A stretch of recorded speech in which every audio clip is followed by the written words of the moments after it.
Раководството на Nissan донесе одлука да го прилагоди својот настап на европскиот континент, напуштајќи ги моторите со внатрешно согорување со забрзано темпо.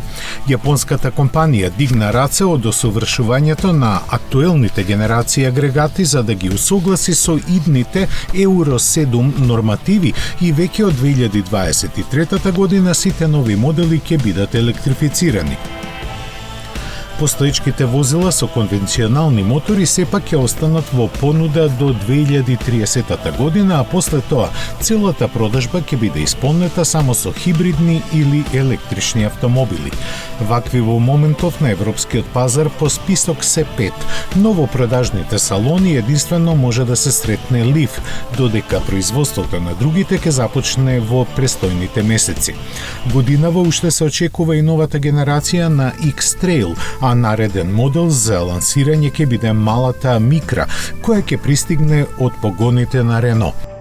За жал на исконските љубители на марката, нема никаква потврда дека ќе остане некој од спортските модели.